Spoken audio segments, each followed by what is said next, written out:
So I gotta create this, or I want to create a kind of manifesto, but I don't know how to do it because the idea is to create an Asian Studies Content Manifesto or Content Asian Studies Manifesto. But if I start talking about content, no one's going to know what the heck I'm talking about because I'm going to say in Asian studies or the field of Asian studies isn't producing content. And people are going to say, what are you talking about? Of course, there's all this content that's out there. But the problem is that people don't understand what content is, you know? And so the thing I want to point out is that while we produce all these books and articles and things like that, we're not producing information that we put on the internet that's not directly for our fellow academics, all right?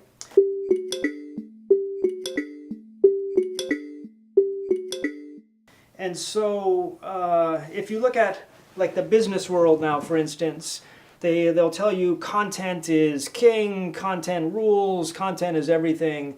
And basically what businesses have figured out is that the way you connect with people is by producing information that's important for them. And then through that exchange of information, and there can be interactions with people as well, you build a relationship with people, and that will ultimately benefit your company. They'll buy your product or services, although there are many people who won't do anything, they'll just enjoy the content.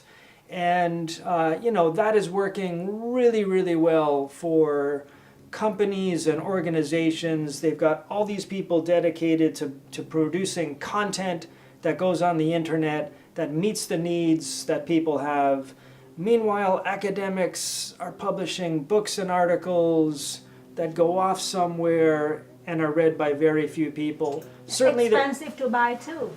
Expensive to buy too, right. That was the big complaint, right? At first they went up, but then no one really seems to care anymore about that.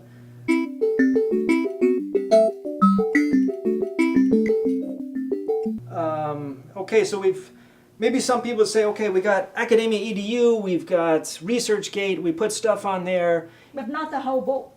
Not the whole book, but academic information. But again, you're only reaching people who already are like you. And so you're not expanding, you're not attracting, you're not doing something that, or you are not even making efforts to initiate a conversation. Right. Beyond the world that is already familiar somewhat, to your ideas or the idea that you are participating in. If we were in a world where everything was going really well, then I guess we could say content, who cares? But when I look around, I see this period when we're supposed to be in the Asian century, when everything is supposed to be Asian, and I see everything Asian studies going like this. Enrollments are going down, jobs are down, funding is down, interest is down. So in a world where everything is going down or not improving, why not change? Why should we just keep doing exactly what we've been doing because we've always been doing it and just keep going down with the ship and down with the ship? It just doesn't make any sense to me, So do you think that a lot of the academic world is in denial of the problem? And so by not recognizing the problem, they kind of assure themselves that things are still good, things are going fine.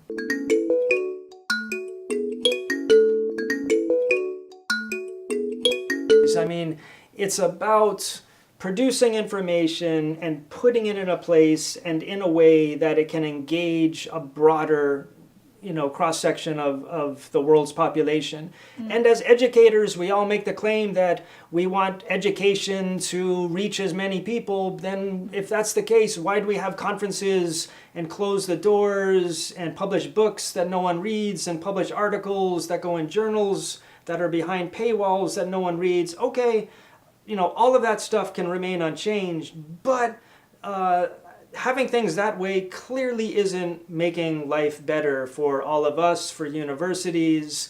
And so something has to be done in a different way to go beyond this box that we're in. And I think content is the way. That's what, the business world has discovered. In my own experience of writing a blog, it totally transformed my idea of what it means to produce scholarship in the digital age. I put stuff out there, I created an audience, I interacted with the audience, it transformed the way I think, it opened up opportunities for me. Did I make money? Of course not, because I'm not a business person. And so I know when I say businesses, people will go, oh no, the business, no, we can't do that. We're academics. We have to be against capitalism. I'm not saying making anything about making money. I'm saying about making our lives more meaningful, making Asian studies be something that plays a more prominent role. But on the business side, I'm also looking at increasing enrollments and getting people interested in things. And, having content out there is going to make people aware. It's going to get people excited if it's done, in ways that are comparable with what other people are doing. So actually, you talk about interactions and content. So there seems to be a close connection between the two. Yeah, so,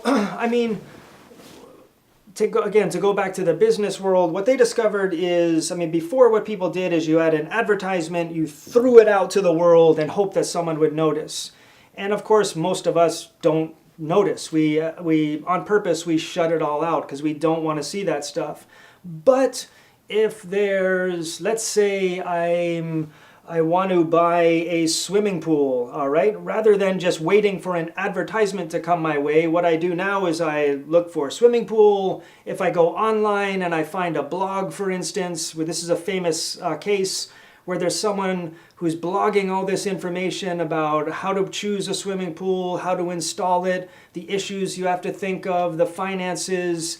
And then maybe there's a comment section, I'm interacting with people, that builds my trust, I start to, get more involved, and then I realize, oh wow, the person who's writing these blogs actually has a swimming pool company. Maybe I'll contact him. I like this guy, I trust this person. I've emailed back and forth, he's responded to my comments, or she has responded to my comments. That's how, and think if it's a university, if there's some space, where, let's say, the Asian studies community at a university has this kind of digital space where they're putting out blog posts, interactive or engaging videos, they're responding to comments from people. If it's addressing the needs of a certain group of people and they're getting excited about it, then yeah, there's probably more people there who will read your scholarship, who perhaps will go to your university and study with you. There's a lot of things that could possibly happen.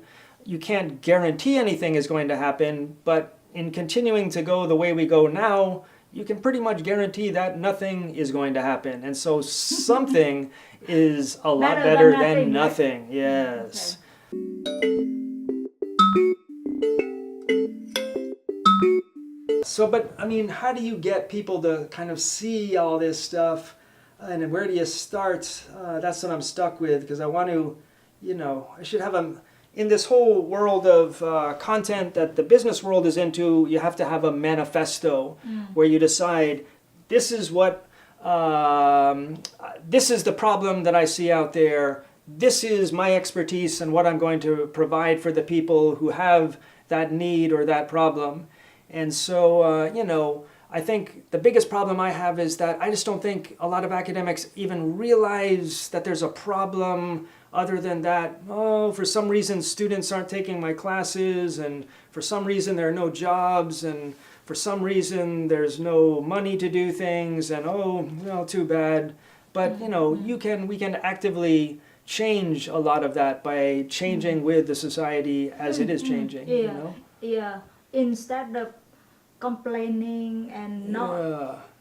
changing from within, do you think? Yeah. But I think that that runs the risk of shifting the responsibility to the individual and making the individuals taking the blame and responsibility instead of the so-called system having to change. Mm. So I don't know, I'm just raising a question here.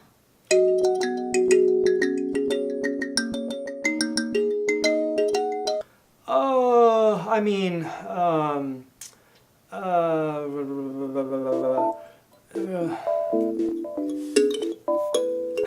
lost that. Oh, are individual? I mean, have individuals take responsibility for their actions? Ouch! Ooh, you know, I don't know. no. I mean, what I think is that everyone doesn't have to do what I'm saying.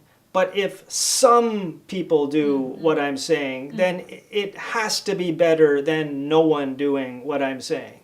And I think, if one university administrator out there goes, wow, we should be doing something like that. Well, that's going to be much better than the current situation where we basically have no university administrators thinking of Asian studies and saying, you know what, we really need to draw attention to our Asian studies program, and we're not going to do that just by announcing to the world, hey, we're great at Asian studies, we're going to produce content, and we're going to bring people to that content and create an audience and interact with them and build up a community of people who are connected to our expertise and our ability to provide the kind of content that people in the world need today. And so, yeah, that takes a lot. That has vision. You've got to think of, what need it is you're going to, try to fulfill. You've got to think about your expertise and if it fits that.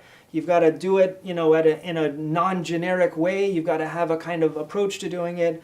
But all of that is doable. It is easily doable. And that's why I think it's just a shame that we're not doing anything. No, I think definitely it's doable. I think I've obviously seen some of us already doing that.